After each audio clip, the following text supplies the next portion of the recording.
सहनशीलता का गुण धारण कर माया के विघ्नों में पास होने की। अनेक तरह की आपदाएं आएंगी, अत्याचार होंगे, ऐसे समय पर सहन करने की, बाप की याद में रहने की, सच्ची कमाई करने की, विशाल बुद्धि बने बनाए ड्रामा को अच्छी रीति समझने की, बाप की श्रेष्ठ मत पर चलते रहने की, श्रेष्ठ से श्रेष्ठ परमपिता परमात्मा की हम आत्माओं के लिए आज के मुरली से शिक्षा है। वरदाता परमपिता परमात्मा हम आत्मा को वरदान देते हैं कि माया जीत और विजयी बनने के साथ साथ सभी आत्माओं पर उपकार करो। पर उपकारी का वरदान प्राप्त करो। स्पष्ट करते हैं बाप दादा कि अभी तक स्व कल्याण में हम आत्माओं का बहुत समय जा रहे हैं। अपने ही कल्याण के बारे में हम सोच रहे हैं और अपने ही कल्याण के लिए पुरुषार्थ करते जा रहे हैं, जबकि समय आ गया है सभी पर उपकार करने का। हम आत्माओं को कमी कमजोरियों को नहीं यूज करके माया रूपी छलावों को देखकर आकर्षित नहीं होकर विजयी बनना है, लेकिन साथ साथ जो खजाने हम आत्माओं को परमपिता परमात्मा से रोज मिल रहे हैं, ज्ञान के, गुणों के, शक्तियों के, स्वमान के, वरदान के, सर्व संबंधों के, खुशी के, संतुष्टता के, उन सर्व खजानों के विधाता भी बनना है, अर्थात उन्हें यूज करना है, अपना बनाना है और फिर विश्व के कार्य में लगाना है, सेवा में लगाना है। समझ देते हैं कि हम आत्मा का कर्तव्य है खुश रहकर खुशी के खजाने को, शांत रहकर शांति के खजाने को, समय पर सारी शक्तियों को यूज करके शक्तिशाली बन शक्तियों के खजाने को, ज्ञान को यथार्थ समझ, फिर समझ और त्रिकालदर्शी के खजाने को, गुणों का स्वरूप बनकर गुणों के खजाने को सहयोग देकर सहयोग के खजाने को सफल करना है, उसको खूब बांटना है और खूब बढ़ाना है। क्योंकि जब हम इसको अपने लिए यूज कर रहे हैं तो हम स्व कल्याण कर रहे हैं, लेकिन अब तो सभी पर उपकार करना है। हर आत्मा इस समय शांति से, खुशी से, शक्तियों से, परमात्म खजानों से वंचित है, तो वो तो वंचित आत्माएं तो विस्मृति का पाठ बजाएंगे, लेकिन उनकी विस्मृति के पाठ को देखते हुए भी हम आत्माओं को समझ मिल रही है कि हमें उन्हें भगवान से मिले हुए खजानों का सहयोग देना है। जो खजाने बाबा हमको देते हैं उन खजानों को बांटना है। जितना हम बांटेंगे उतना ये बढ़ते चले जाएंगे। इस विधि से अभी हमको विधातापन की स्थिति में स्थित रहना है। जब हम बांटेंगे खजानों को, जब बढ़ाएंगे, तो स्वतः ही विधातापन की स्थिति का अनुभव करेंगे। इसी विधि से हम परोपकारी बनेंगे। तो जो बहुत काल तक परोपकारी बनेगा वही फिर अनेक जन्म विश्व राज्य अधिकारी बनेगा। तो बहुत जन्मों तक विश्व के राज्य का अधिकार अगर हमको प्राप्त करना है तो मीठे परमात्मा कहते हैं कि सब पर उपकार करो, माया जीत बनो, विजयी बनो। विश्व कल्याणकारी बनना है तो मीठे परमात्मा कहते हैं कि अपनी सारी कमज़ोरियों को हमेशा के लिए विदाई दो। हमारी कमज़ोरियाँ अर्थात क्वेश्चन करना, करेक्शन करना, रिएक्ट करना, रिजेक्ट करना, दुख लेना, फिर दुख के वाइब्रेशंस रिटर्न करना, तरह तरह की बीमारियाँ हैं। अब विश्व जो है इस समय हो गया है अस्त व्यस्त।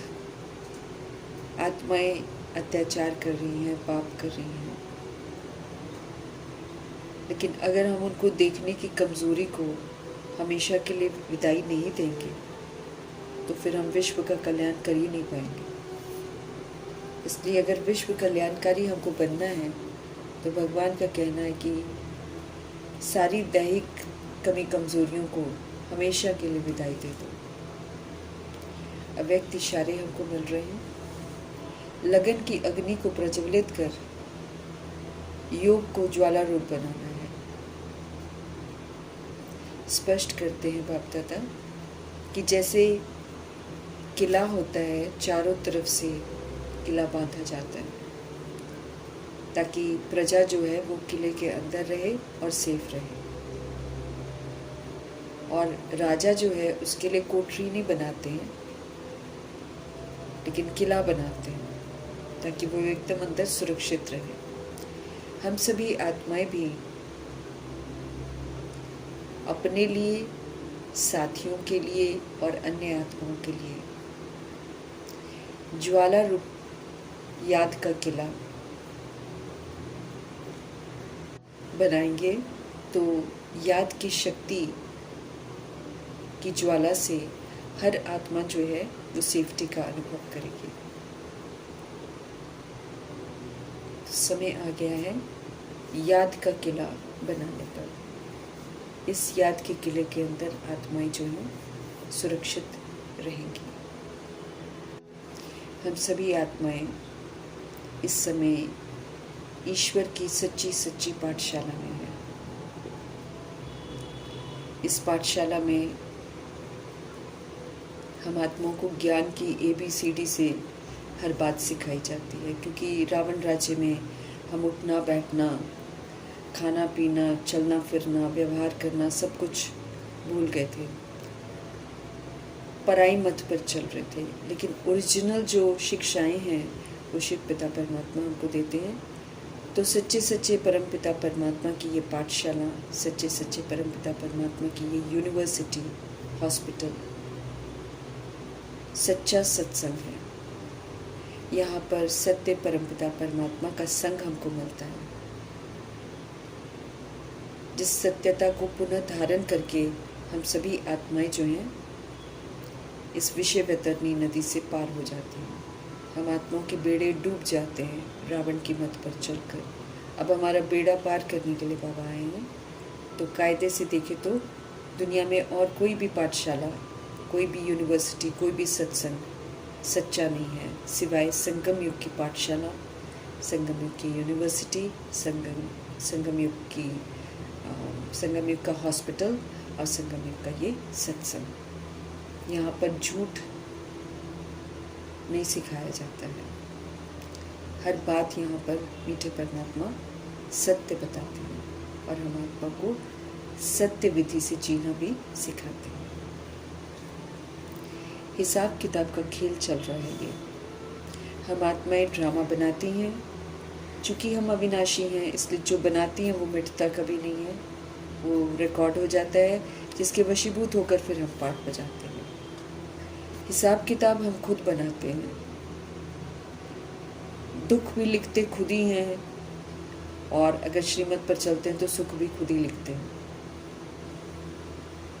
तो प्रभु जी स्पष्ट कर रहे हैं कि हिसाब किताब के इस खेल को मनुष्य आत्माएं जो है दूसरी विधि से समझती हैं और हम आत्माएं अब प्रभु के बनकर प्रभु से समझकर दूसरी विधि से समझते हैं। स्पष्ट करते हैं बाबा कि दुनिया जो है वो ये समझती है कि ये जो सुख और दुख का खेल चलता है सृष्टि पर, ये जो आपदाएं आती हैं, ये जो अत्याचार पाप हो रहे हैं, ये सब कुछ भगवान करवाते हैं। समझते हैं भगवान ही दुख देते हैं और भगवान ही सुख देते हैं।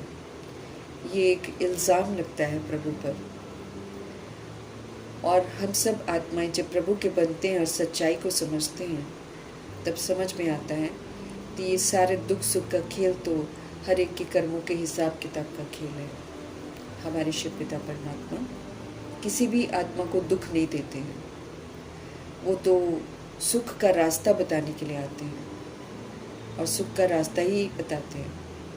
मीठे मीठे परमात्मा हम आत्माओं को कहते हैं कि उन्होंने कभी भी किसी को दुख नहीं दिया है। स्पष्ट करते हैं ये हम आत्माओं के अपने कर्मों का फल है। अभी बाबा हमको हर बात समझाते हैं। 63 जन्म तो चलो हमको नहीं मालूम था, तो हमने अज्ञानतावश गलत कर्म किए हैं, लेकिन अभी संगम युग पर शिव पिता परमात्मा हमें हर बात की समझ देते हैं। फिर भी अगर हम उनका कहना नहीं मानते हैं, अपनी मर्जी करते हैं, तो हम अपने लिए दुख तो खुद ही लिखते हैं, उस पर सिग्नेचर तो हमारे ही है। इसी तरीके से अगर हम श्रीमत पर चलते हैं पूरा, तो फिर हम सुख घनेरे का जो किस्मत है, जो लिखा जोखा है, वो हम खुद लिखते हैं, उसके नीचे भी हमारी सिग्नेचर होती है। बाबा हमारे कर्मों में तो कभी हस्तक्षेप करते ही नहीं है, वो हमको कभी फोर्स भी नहीं करते हैं। मुरली चलाते हैं, सभी के लिए चलाते हैं, एक जैसी चलाते हैं। इसका ताज जिसने पहनना है वो पहन लेता है। जैसे ब्रह्मा जी सरस्वती जी इसका ताज पूरा पहनते हैं, पूरा वर्षा लेते हैं, वो अपने लिए सुख घनेरे का वर्षा लिखते हैं, वो अपने लिए सुख लिखते हैं। हम अगर पूरा श्रीमत पर नहीं चलते हैं, तो फिर हम अभी खुद ही तो दुख लिख रहे हैं। फिर कल को हम बोलेंगे मेरी किस्मत में ये दुख हो रहा है। जैसे बाबा स्पष्ट करते हैं कि पत्री जो है वो हमारे पिछले जन्मों की है, उसमें ग्रहचारी लिखी हुई है, ये वाला ग्रह है, ये वाला ग्रह है, ये वाला ग्रह है। लेकिन उस पत्री को परिवर्तन करने की हिम्मत हमारे अंदर है। उसमें 30% जो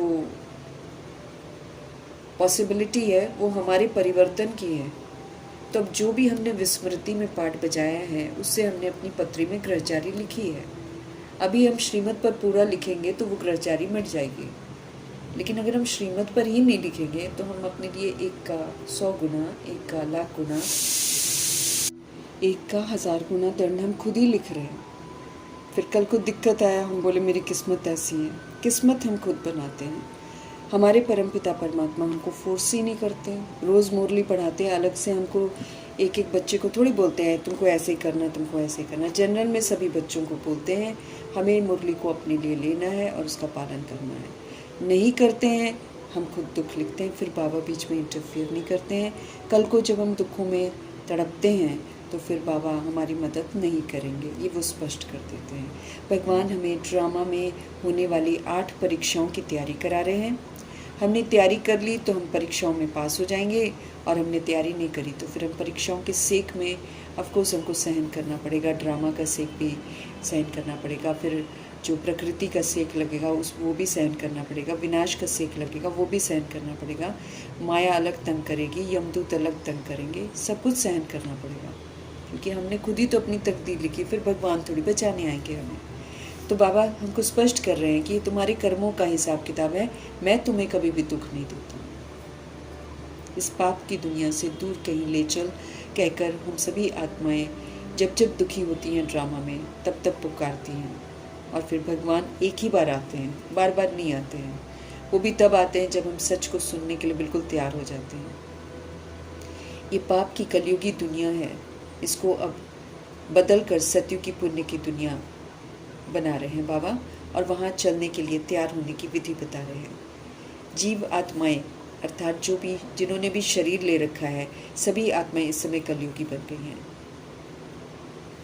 मीठे मीठे परमात्मा हम आत्माओं को समझ देते हैं कि जो वो हैं, जैसे वो हैं, ऐसा उनको कोई भी नहीं जानता है। सब भगवान, ईश्वर, अल्लाह, सदगुरु, रब इस तरह के नाम लेते हैं, लेकिन भगवान को तो जानता कोई भी नहीं है।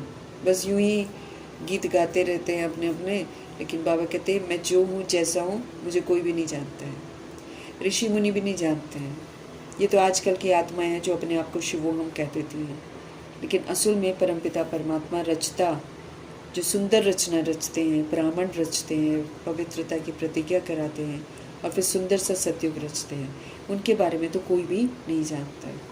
बेहद के बाप और उनकी बेहद की रचना, आदि मध्य अंत को कोई भी नहीं जानता। स्वयं परमपिता परमात्मा आकर इस समय हमको सारा सत्य बताते हैं।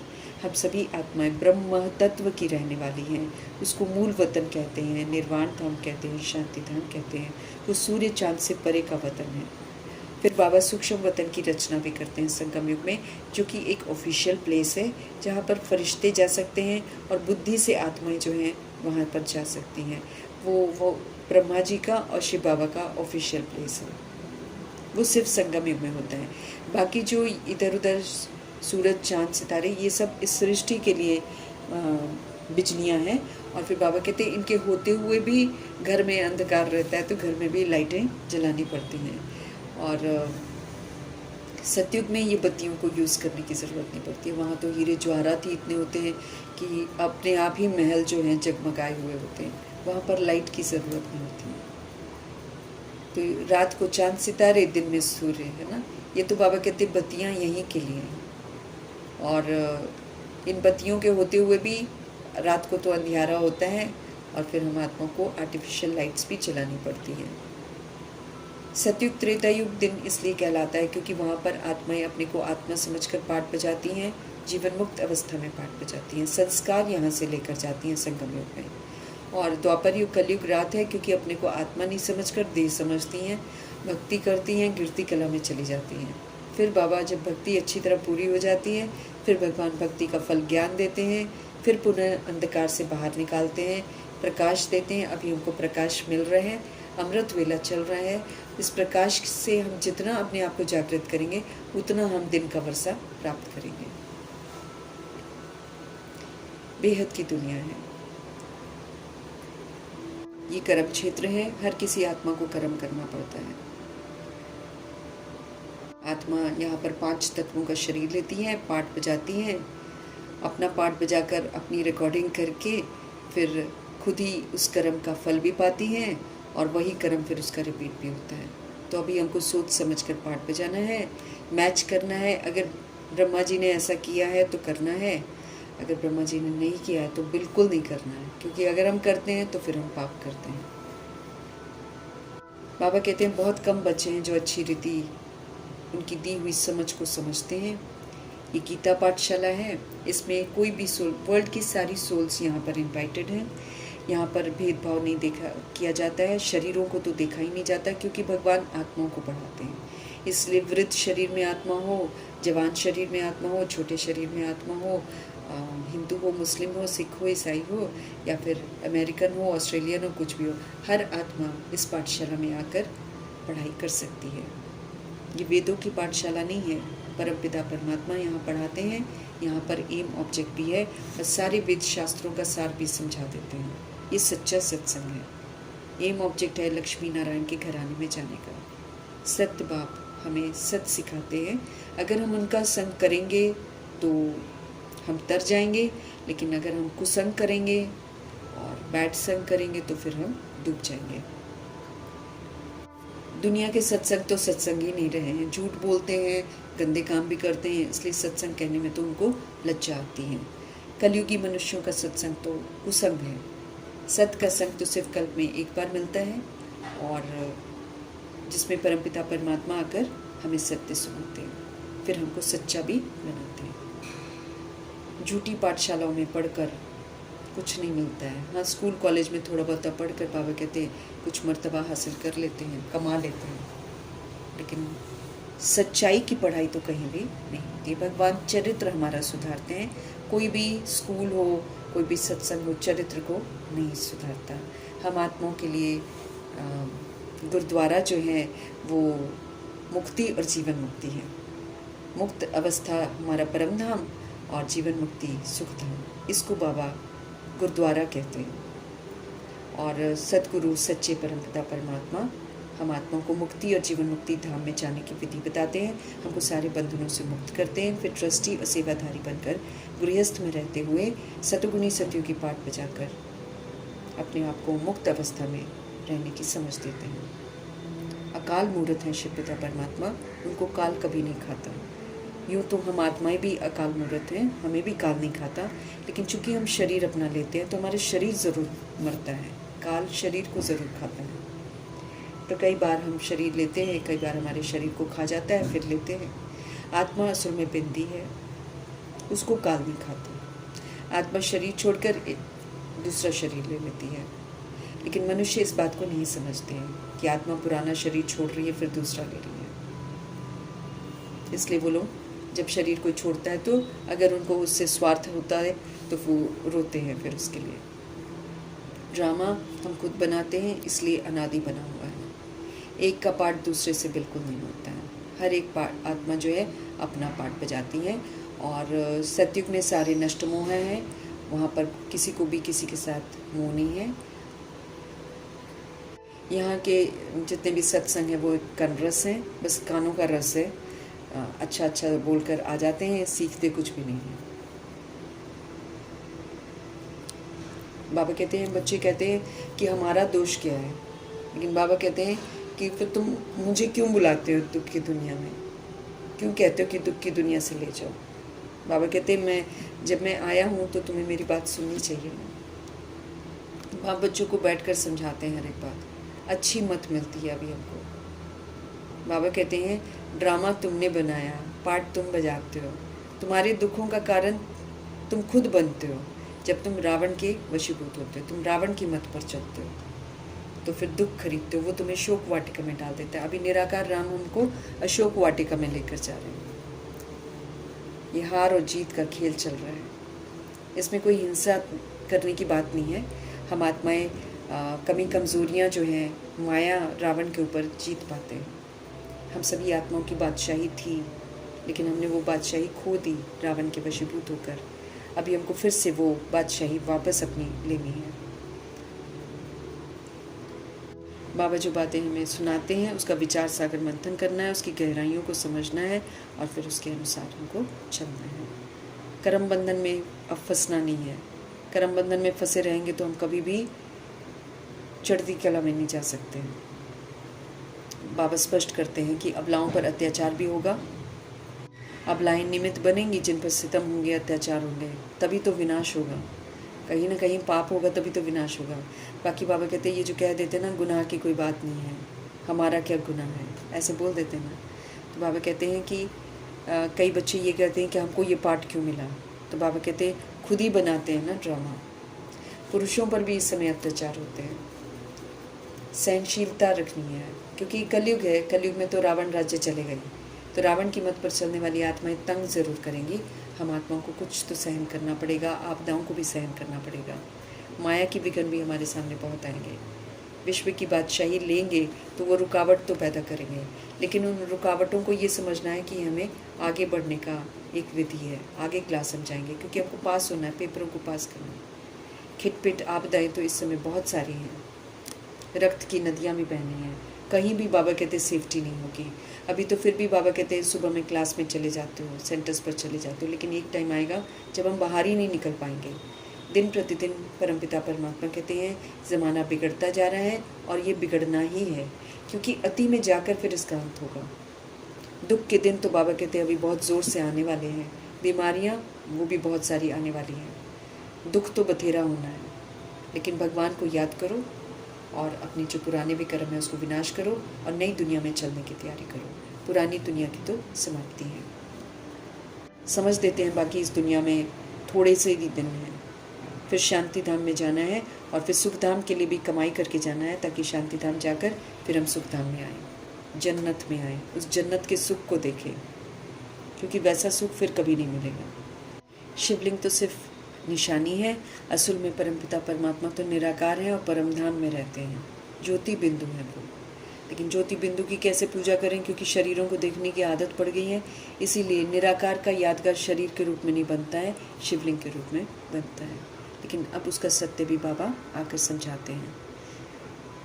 शिव पिता परमात्मा के हम सब बच्चे हैं, फिर भी हम दुखी क्यों हैं? विचार करने की बात है। तो गलत काम करते हैं तभी तो दुखी होते हैं। शिव बाबा तो है ही दुख हरता सुख करता, वो तो सिर्फ सुख देते हैं। बाबा कहते हैं दुख का काम करके फिर मुझे कहते हैं कि हमारे दुख मिटाओ। तो बाबा कहते मैं कैसे मिटाऊं, क्योंकि कर्म क्षेत्र में बाबा किसी के कर्मों में हस्तक्षेप कर ही नहीं सकते, ड्रामा इजाज़त नहीं देता है। हम दुख मेरे को न हो ये कदम उठाकर मैं अपने लिए सुख का वर्षा बना सकती हूँ, लेकिन जो दुख मैं कमाती हूँ और फिर मैं बोलूँ कि भगवान उसको मिटा दे, तो वो भगवान जी नहीं मिटाते हैं, ये बाबा स्पष्ट कर रहे हैं। अंत में जब दुख होंगे, अगर हमारी गलतियों के, वो कर्मों के हमारे हिसाब चुकते होंगे, उसमें बाबा बिल्कुल हमारी मदद नहीं करेंगे। मनुष्य समझते हैं सुख का एवजा सुख, दुख का एवजा दुख परमात्मा ही देते हैं, उन पर रख देते हैं। फिर बाबा आप क्लियर करते हैं कि वे कभी किसी को दुख नहीं देते, वो हमेशा सुख ही देते हैं। आज भी वो मुरली के द्वारा हमको सुख का रास्ता बता रहे हैं। उनकी श्रीमत पर चलेंगे तो सदा खुश रहेंगे, सदा सुखी रहेंगे। उनकी श्रीमत पर नहीं चलेंगे तो फिर दुखी रहेंगे, परेशान रहेंगे। भगवान से मिलने के लिए भक्ति करते हैं, लेकिन भक्ति जब पूरी होती है तब बाबा आकर ज्ञान देते हैं। हम सभी आत्माएं भाग्यशाली हैं जो परमपिता परमात्मा से सत्य जानते हैं। भगवान ने हमको इस समय राज ऋषि बनाया है। ऋषि तपस्वी है, वैरागी है, पवित्र है, और साथ में आत्मा राजा का दर्जा मिला है। अब आत्मा राजा की स्थिति में स्थित होकर, भृकुटी में स्थित होकर हम आत्माओं को पाठ बजाना है, सतोगुणी सत्योगी पाठ बजाना है। स्वर्ग के राजा बनते हैं तो फिर बाबा कहते हैं पवित्र तो ज़रूर बनना पड़ेगा। ऊंची मंजिल चाहिए तो पवित्रता बहुत ज़रूरी है।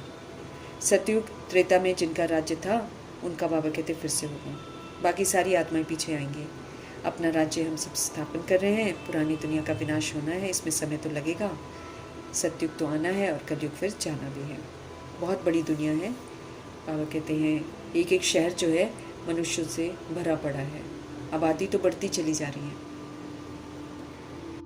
अब इस अति का और अब इस विस्तार का जो है विनाश होना है और फिर नई छोटी सी दुनिया सतयुग की स्थापना होनी है। जितना भी राज्य हब किया हुआ है या अपना अधिकार जमा कर बैठे हैं, तो सृष्टि रूपी ड्रामा का तो ऐलान हो गया कि अब तो ये धीरे धीरे सब कुछ छोड़ना है। किसी को भी कुछ सृष्टि ले जाने नहीं देगी, सब कुछ यहाँ पर खत्म हो जाएगा।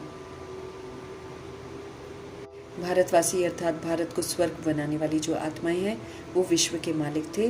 वो कभी किसी का कुछ नहीं छीनते हैं, लेकिन उनका छीन लिया था जब वो विस्मृत हो गए थे। अभी बाबा फिर से वो सब कुछ वापस दे रहे हैं। जो नहीं पढ़े लिखे हैं, बाबा कहते हैं अच्छा है, क्योंकि जो हमने पढ़ा लिखा है झूठ खंड में, उसको मिटाना है। शास्त्र वगैरह जो पढ़े लिखे हैं वो मन घड़ंत हैं, उनको अब सब कुछ को भुलाना है। हम सभी ने भक्ति मार्ग में अपने अपने समय में कहा है भगवान पर कि भगवान को कि जब आप आएंगे तो हम आप पर वारी जाएंगे, कुर्बान जाएंगे। तो अभी कुर्बान जाने का समय आ गया है। बाबा जो कहते हैं वो करना, अर्थात उन पर कुर्बान जाना। पुराना सब कुछ प्रभु को सौंप कर अब हमको मर्जीवा बनना है। मरना तो वैसे भी सब कोई को है, सब खत्म होना है। तो जीते जी प्रभु के हवाले सब कुछ करना है। खुशी खुशी घर वापस जाने लायक बनना है और फिर बाबा के साथ घर वापस जाना है और फिर खुशी खुशी फिर नई दुनिया में भी आना है। सहन तो कलयुग में करना ही पड़ेगा, क्योंकि पराया राज्य है, हम पराये राज्य में रह रहे हैं, तो पराया राज्य हमें तंग तो करेगा ही। इसलिए मार भी पड़ती है सही मार्ग पर चलने के लिए, क्योंकि ये है ही कलयुगी शूद्र संप्रदाय। सब के सब अछूत हैं, सब इस समय पतित बने हुए हैं। ये हम सभी इस समय संगम योगी पुरुषोत्तम बने हैं। तो भगवान की छत्र छाया में रहकर, उनकी श्रीमत पर चलकर लक्ष्मी नारायण के घराने में जाने का सभी को अवसर मिलता है। इस समय सब गिर चुके हैं, झाड़ पुराना हो चुका है, तना सड़ गया है। अब बाबा कहते हैं नई दुनिया की स्थापना हो रही है, तो नई दुनिया की स्थापना में मददगार बनना है। 5000 वर्ष का ये विशाल ड्रामा है, इसको बुद्धि से अच्छी रीति समझना है। जब समझ जाएंगे तो फिर सारे प्रश्न ही खत्म हो जाएंगे। फिर साक्षी होकर देखकर अभी अच्छा पाठ बजाकर अच्छी किस्मत बनानी है। अब सिर्फ एक निराकार परमपिता परमात्मा को याद करना है, लेकिन ध्यान ये रखना है कि अपने को आत्मा पहले समझना है, क्योंकि देह के भान में याद करेंगे तो ना हमारे विक्रम विनाश होंगे, ना हमारे में धारणा होगी, न सेवा कर पाएंगे, न स्व परिवर्तन कर पाएंगे, न विश्व परिवर्तन कर पाएंगे। हाथों से हमें कर्म करते रहना है, लेकिन बुद्धि से सदा बाप की याद में रहना है, ताकि और कोई भी पाप कर्म हमसे ना हो। भगवान की याद में रहेंगे तो कभी भी कोई पाप कर्म हम नहीं करेंगे, ये तो गारंटी है। हमारा काम है याद करना और भगवान का कार्य हो जाता है, फिर हम आत्मा को पापों से बचाना। पाप आत्मा से पुण्य आत्मा बनाने वाले पवित्रता के सागर परमपिता परमात्मा जी का धन्यवाद करते हुए ओम शांति।